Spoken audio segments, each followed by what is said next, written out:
today I am going to show you how to make some graduation decor. For the first part of this project, I am going to cut and prep all of my materials. That's how I start all of my projects. That way I'm not dealing with rolls or big pieces of vinyl. I just have exactly what I need and then can have everything else out of the way.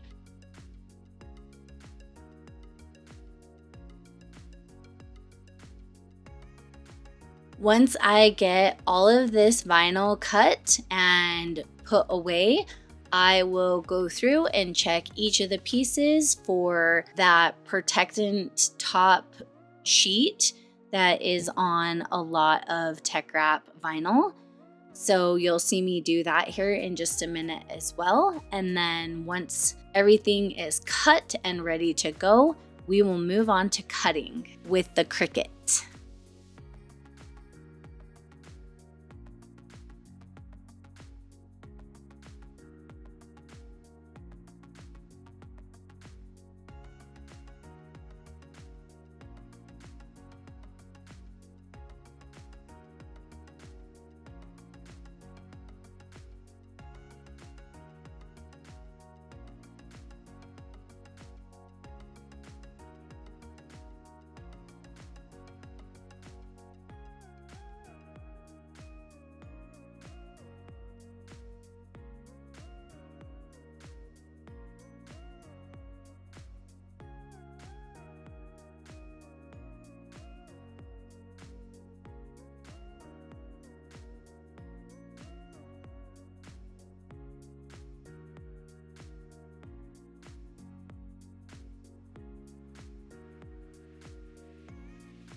Now that that vinyl is completely ready to go, let's do some cutting.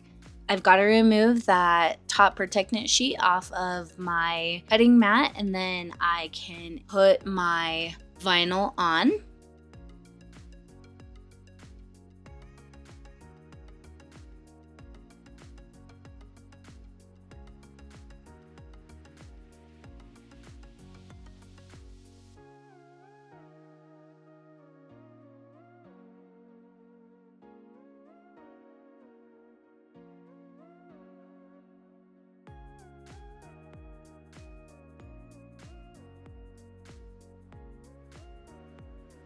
Okay, everything is cut and ready to go. I'm going to close my machine, and then I am going to remove this final piece of vinyl from my mat and get that protectant back on my mat and get my machine pushed out of the way so I've got plenty of space to work.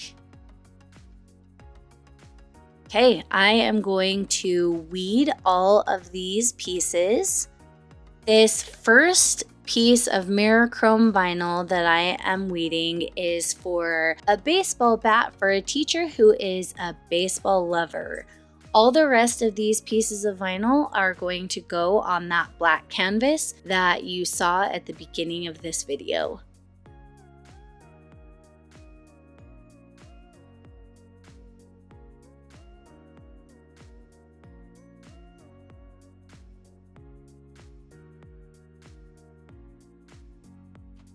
A friend of mine reached out to me and asked me if I could do this project for her. This is something that she wanted for her classroom so that all of her students from this year could sign it so that she could have something to remember this class by. This is her first year in a classroom, and so this was an important piece of memorabilia for her to have. I was, of course, more than happy to help her with this project.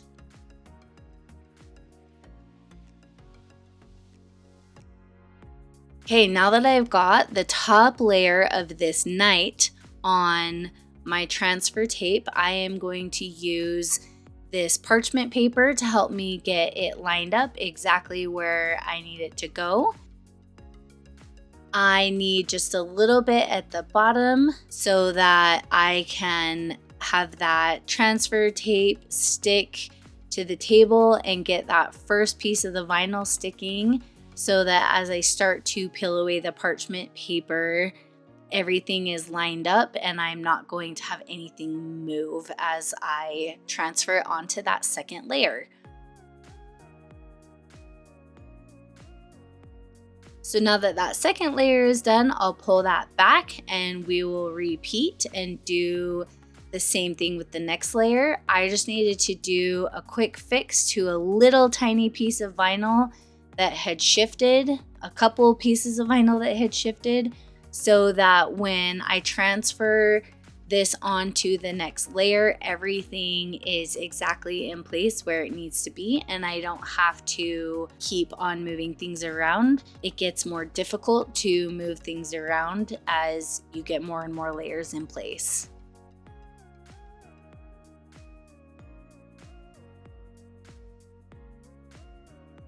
This back layer is a little bit hard to see because it is white on a white background on a white table. And so I had to do a little bit of adjusting to make sure that I got everything lined up. But that's done now, so I'm just going to do a little bit of scraping and then I'm going to set that aside and I'm going to work on getting the next piece on transfer tape so that once I'm ready to get everything onto the canvas, everything's ready to go.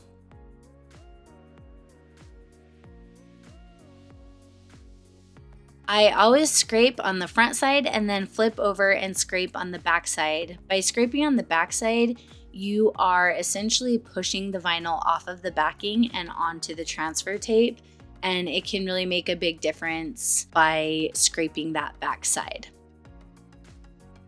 All right, here we go. I'm ready to put everything on the canvas, so I'm getting everything lined up so that it is center and exactly where I want it to be. I decided to use the folding trick that you see a lot of times with heat transfer vinyl because I really wanted to make sure that this was going to be exactly in the middle.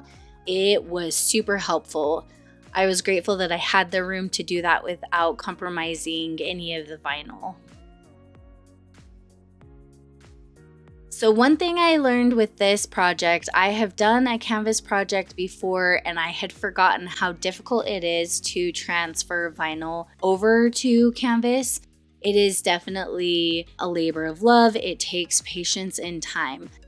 So despite all of my scraping, I still had to really use my tools to ease it off of the transfer tape. And so I actually decided to peel the knight off of the transfer tape and essentially apply it like a sticker so that I didn't have to go through all of that work again of having to try and pull the transfer tape off and keep it in the same spot.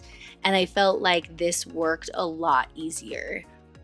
The one other thing that I did with this that you don't see me do is I used a heat gun to help it adhere better to the canvas.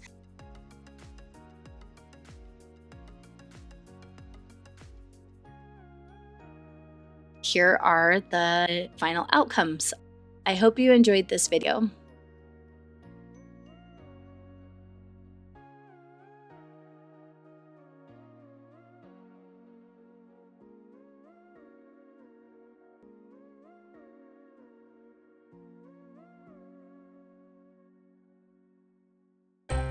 Thanks for watching this video. Please don't forget to like, comment, and subscribe so you don't miss the next one. If you have questions, please be sure to comment. See you next time.